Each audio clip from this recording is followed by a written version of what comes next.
Eh, en esta ocasión vamos a hablar sobre, dentro de los temas de investigación cuantitativa, vamos a hablar sobre los problemas y las hipótesis. Em, Muchas veces nos cuesta trabajo y el punto principal de la investigación es encontrar una pregunta de investigación y entonces tenemos ciertos aspectos que son importantes para poder determinar, pues, cómo plantear una pregunta de investigación. Bueno, pues simplemente nos podríamos hacer esta pregunta: ¿cómo son las cosas y cómo deberían ser? ¿No? Un ejemplo podría ser, bueno, pues los alumnos estudian sus clases, ese sería el deber ser. El ser es que los alumnos no estudien sus clases, ¿no? Otro ejemplo podría ser, pues, que en el país predomina la legalidad, ¿no? Pero en el ser, la verdad es que no predomina la legalidad y hay muchos actos de corrupción en todas las esferas, ¿no? Y lo estamos viviendo. Otro deber ser, bueno, pues con los últimos actos que han habido, pues los edificios no debieron caerse, ¿no? Las construcciones deberían ser eh, muy fuertes, ¿no? Me refiero a los últimos terremotos de este mes. Pero la verdad es que pues vemos que hay mucha destrucción, hay puentes que no se debieron haber caído. am, y bueno, pues así es como surgen las preguntas de investigación. Y más bien, cómo encontrar problemas, porque muchas veces el problema es ese, básicamente. Cómo encontramos un problema de investigación. Y entonces, pues nos hacemos esta pregunta. Me estoy basando en Kerlinger, en Dewey, en Bunge y en Alexandre Coiré. Más adelante les paso una bibliografía en otro video. Bueno, mm, Kerlinger nos dice que los criterios los problemas, perdón, deben tener ciertos criterios. Y uno es que debe expresarse como una relación entre dos o más variables. En otro video vamos a ver las variables, aunque más o menos ustedes ya se lo imaginan. Ahorita voy a dar una breve explicación. Y bueno, debe estar redactado en forma de pregunta. Y esto es muy importante. Determinante. Debe poder ser sometido a prueba empírica. Por ejemplo, tomando la lámina anterior, ¿qué hace que los alumnos repasen la clase? Podríamos poner alguna variable independiente que podríamos decir, bueno, factores que incrementan el estudio o las horas de estudio. ¿Qué factores, qué situaciones, qué variables incrementan las horas de estudio? Y la variable dependiente pues serían las horas de estudio precisamente, ¿no? De esta manera tenemos dos elementos, una variable independiente y una dependiente.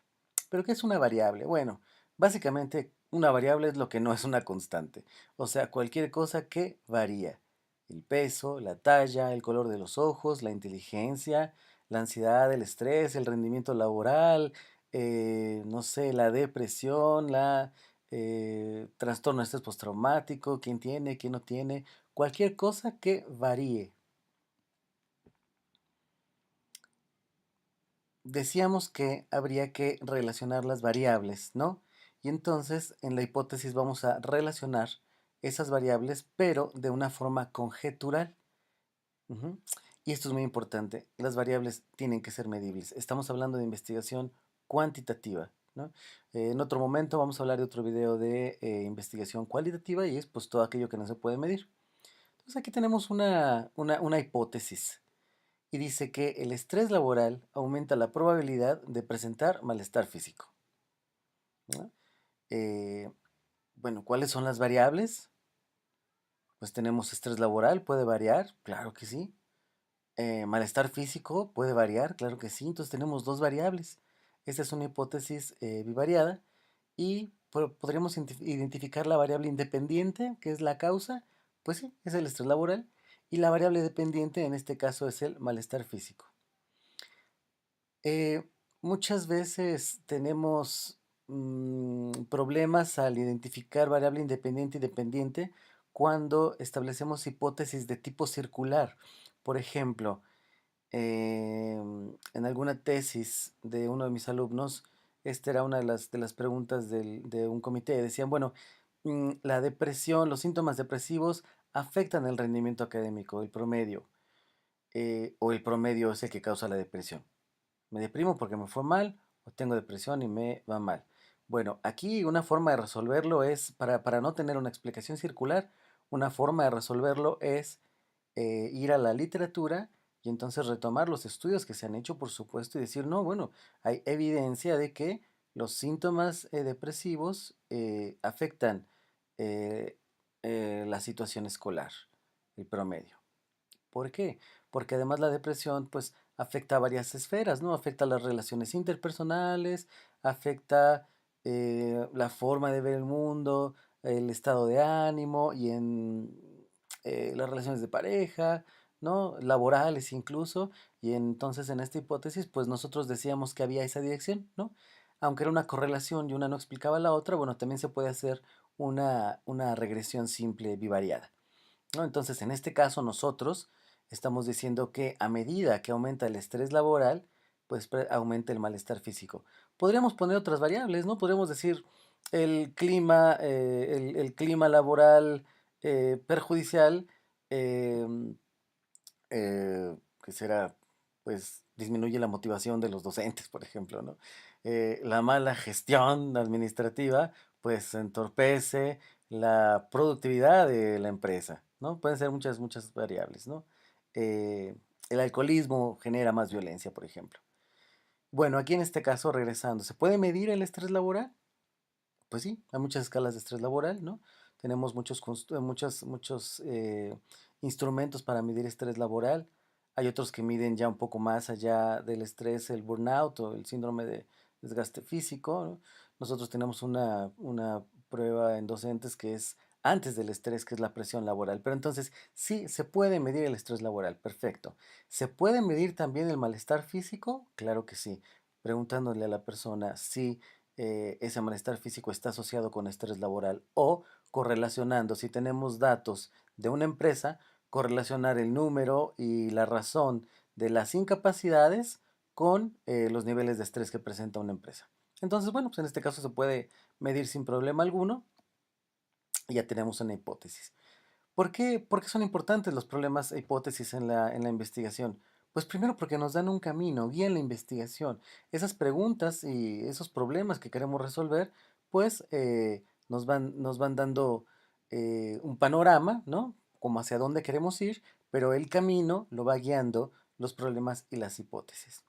Además, en nuestra disciplina, pues permiten establecer mediciones de los fenómenos psicológicos, lo cual es, es todo un arte, algo muy, muy interesante. Y además, esto es muy importante, generan nuevas preguntas de investigación. Si al finalizar una investigación decimos que ya sabemos todo del fenómeno y que no hay nada más que eh, investigar, pues estamos mal, porque en realidad nosotros lo que querríamos es abrir más preguntas de investigación. Retomando la hipótesis anterior, bueno, el estrés aumenta el malestar físico. Ok, sí, ¿cuál malestar? Cardiovascular, muscular, em, psicológico, qué tipo de malestar. Y supongamos que encontramos que es cardiovascular. Ah, ok. ¿Y el cardiovascular cuál será el que más se presenta? La presión arterial, dolores de cabeza, migrañas, aneurismas, qué sé yo. ¿No? Entonces, siempre se puede ir más allá, se debe ir más allá. Y esa es la importancia de los problemas e hipótesis. Algo muy interesante en la investigación es que nosotros generalmente encontramos o tratamos como investigadores, hay un sesgo a tratar de comprobar mi pregunta de investigación. Supongamos que tenemos una investigación en la cual pues no encontramos correlación, ¿no? Vamos a retomar el ejemplo de los síntomas depresivos y el promedio en estudiantes. Pues no encontramos correlación. Pues ese es un resultado, ¿no? Saber que no hay correlación, por lo menos en ese grupo, es un resultado y eso no debería ser desechado. Hay un debate bien interesante sobre eh, las, eh, los artículos que no encuentran correlaciones, que encuentran cosas inversas a lo que esperaban, a lo que dice la literatura y entonces no se publican. Eso es un error. Deberíamos averiguar por qué no encontramos esa hipótesis, qué fue lo que pasó, cuidando siempre toda la cuestión metodológica, ¿no? Ese lo vamos a ver en otro video. Y bueno, pues ya casi para finalizar, nosotros vamos a recordar una diferencia fundamental en ciencia. Un concepto, pues es una expresión, ¿no? De una abstracción de algo particular, peso, talla. Pero esto es muy importante, un constructo es un concepto, pero que en ciencia nosotros lo hemos creado. Los constructos no existen, lo hemos creado ¿para qué? Para explicar los fenómenos, en este caso los fenómenos psicológicos. La depresión, la esquizofrenia, la ansiedad son constructos. No existen como tal, y aquí hay muchos problemas en la medición. A veces se nos ocurre, no sé, el constructo de la satisfacción laboral, y entonces, bueno, pues hasta una escalita, la hacemos tipo Likert y pues ya tenemos nuestra escala de satisfacción laboral. La verdad es que no es tan sencillo. Hay que hacer toda una...